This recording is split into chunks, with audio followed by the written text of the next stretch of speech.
families. And so you can't tell people, well, just go shoot off your mouth stupidly, get fired and taken out and mobbed and let your family starve. That's a pretty dumb strategy. I mean, like, let's take, for example, nurses. Nurses who had contracted COVID during the pandemic and had developed natural immunity. There was already studies that showed that that natural immunity was superior to the immunity that was imparted by the vaccine, but yet they were being mandated to take this vaccine. Yeah. And a lot of them had some serious apprehensions about it Yeah. that were logical based on people that they knew that had adverse reactions. And now we're finding out more and more how common those adverse reactions were. Now, if these women stepped up, or these men who are nurses stepped up and said something about it publicly, they would be fired. Yeah, well, look, when I was working as a clinician, I had lots of clients who were in that position. You know, they're at work and they're being tyrannized by sometimes it was DEI types, and sometimes it was DEI? just diversity, inclusivity, and equity. Oh. You know, the woke ideologues who were coming for them and not letting them say what they wanted to say politically. And sometimes they were just being tyrannized by garden variety narcissists. You know, their bosses were that sort. Yeah. And it was crushing them. And you know, it's easy to say to people like that, well, just stand up to your boss, but they often were rather constrained in their employment opportunities, and they had families. And so you can't tell people, well, just go shoot off your mouth stupidly, get fired and taken out and mobbed and let your family starve. That's a pretty dumb strategy. But what we would always do in the therapeutic endeavor with someone in a situation like that was to situate themselves in their life so that they could afford to abide by their own truth.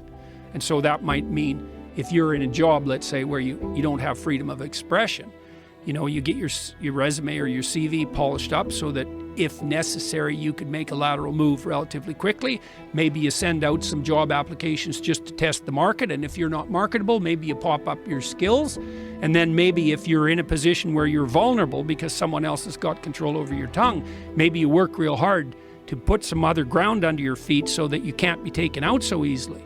You know, like when I opposed the Bill C-16 in Canada, the mandatory pronoun bill, like I knew that would cause a psychological epidemic. I told the Senate that back in 2017. Said, you guys don't know what you're doing here. You're going to confuse a lot of adolescent young women, and for every girl you hypothetically save who has body dysmorphia, and that'll be a vanishingly small number of people who are actually saved, you're going to doom like 300. Of course, that's exactly what's happened. That's why the Tavistock clinic shut down in the UK. You know, and so there was that, but I also had set myself up, you know, because I had 3 streams of income. I had my university salary, I had a clinical practice, and I had a business. And that wasn't accidental. You know, I knew from my clinical practice that if you wanted to say what you had to say, you had to put yourself in a position where you couldn't be easily taken out by the mob or the tyrant. And then I would say, well, if you're not in a position where you can afford to say what you have to say, then that's an indication that you haven't positioned yourself optimally existentially, you haven't positioned yourself optimally in life. Your foundation is too weak. And so, you know, maybe it'll take you 3 years to fix that, you know, so that now you're grounded firmly so that a casual objection from your boss or even being fired isn't going to take you out. It's not like that's easy. But I mean, abiding by the truth isn't easy. The only thing, but it's a lot more preferable than abiding by falsehood. That's the problem, right? Of course, abiding by the truth isn't easy, obviously. But, you know, what sort of devil do you let into your head if you abide by falsehood? And some of that might be just not saying what you have to say. And that's not just, you know. Mostly we regard sins of commission as more egregious than sins of omission. You know, an outright lie is worse than just failure to say what you know to be the truth. But when enough people are silent about things they know they have something to say about, then you have a tyranny. And so, well, we haven't sorted through all this, you know, very well in our society, but I think it's morally incumbent on all of us to set up our lives so that we can afford to tell the truth. And if you can't, well, then you think, no, you haven't got the hatches battened down, right? The walls of your towers, your fort aren't high enough. You're not properly armed. And you should be, because you know the mob's coming for you. And so is the chaos of nature. and you bloody well better be prepared. And so I think if you're anonymous, you're depriving yourself of the necessity to put yourself in a position where you can tell the truth. Now, think about what happened to you. Now, you tell me what you think about this. I mean, I've been watching you for a long time, and it's quite remarkable seeing the impact that you've had that keeps increasing across time. But my experience with you is that, you have your opinions, your perspective, and you'll put them forward. But mostly what you do is you ask people questions that you actually have as questions, right? As far as I can tell, you're mostly trying to figure out what the hell's going on. And so that's honest. It's honest exposition. It honestly exposes your own ignorance as well. And, you can take the audience along as a consequence of that. And for you, the consequence has been, you've gone from just doing this podcast, sort of a side thing for you, at least when it started, to being, I don't know if there's anybody who has more impact as a single individual on the media environment worldwide than you do. And that's all a consequence of actually truthfully admitting your own ignorance and saying what you had to say.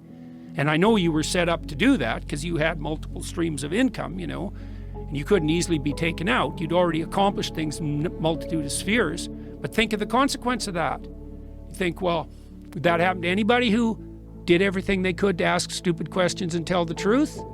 The answer is maybe. So you don't do that, you hide, and you have your reasons, your family's at risk. It's like, fair enough, man, but you deprive yourself of the great adventure of your life, and you contribute by remaining silent to pathologization of the whole society.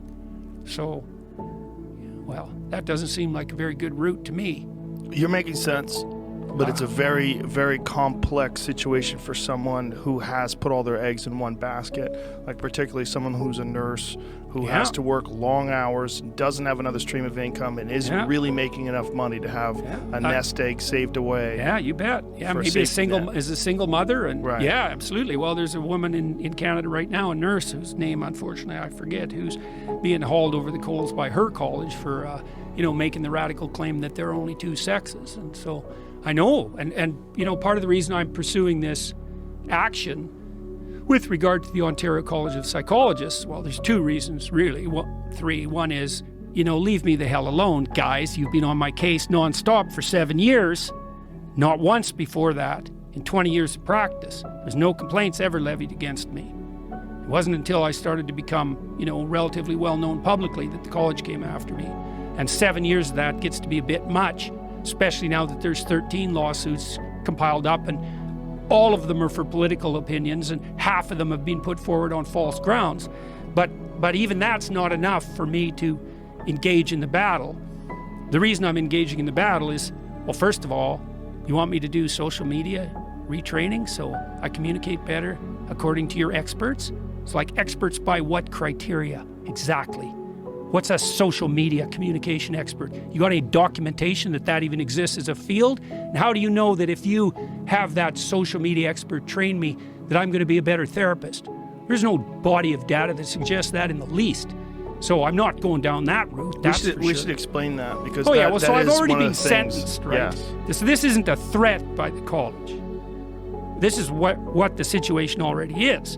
I haven't been hauled in front of their disciplinary board yet, but they've already convicted me of disgracing the profession and sentenced me to an indefinite period of re-education. And that's the second most serious punishment that they can levy against a professional. The first is to take away the license. The second is to undergo this retraining and to publicly announce the necessity for that, which they've already done in my case. And so now I have to sit down with these experts at my expense for an indefinite period of time until I'm trained properly, whatever the hell that means, by the criteria of the so-called experts and the college. And that isn't pending an investigation. That's already in place.